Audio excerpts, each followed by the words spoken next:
আগামী 24 ঘন্টায় জলপাইগুড়ি এবং কোচবিহারে হড়পা বানের আশঙ্কা রয়েছে। উত্তরবঙ্গে ভারী বৃষ্টি হতে পারে। কাল পরশু ভারী বৃষ্টির সম্ভাবনা রয়েছে। 3 দিন পরে বৃষ্টিপাতের পরিমাণ বাড়বে। কাল দক্ষিণবঙ্গে মাঝারি বৃষ্টির পূর্বাভাস রয়েছে। দক্ষিণবঙ্গে জারি করা হয়েছে কমলা সতর্কতা। 30 থেকে 40 কিলোমিটার বেগে ঝড় বয়ে যেতে পারে। দক্ষিণবঙ্গে আগামী 5 দিন একই রকম পরিস্থিতি থাকতে পারে। কলকাতায় মাঝারি থেকে হালকা বৃষ্টির সম্ভাবনা রয়েছে।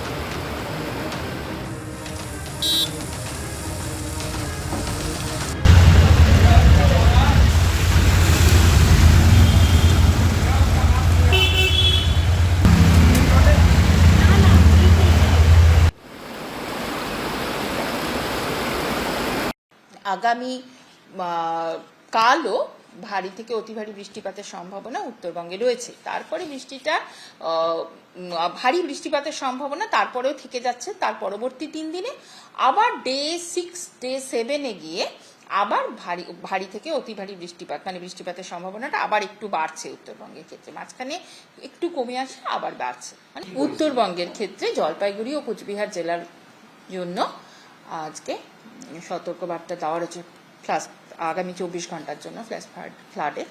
দক্ষিণবঙ্গে আজকে যেহেতু ওই ট্রাফটা রয়েছে এবং তার জন্য আজকে আমরা কিছু হালকা থেকে মাঝারি বৃষ্টিপাত পাচ্ছি বিভিন্ন জায়গায়। এবং আগামীকাল থেকে আগামী 5 দিন অবধি দমকা হাওয়া 30 থেকে 40 কিলোমিটার গতিবেগে এবং সেই সঙ্গে লাইটনিংয়ের সম্ভাবনা এবং হালকা থেকে মাঝারি বৃষ্টির সম্ভাবনা দক্ষিণবঙ্গে থাকছে।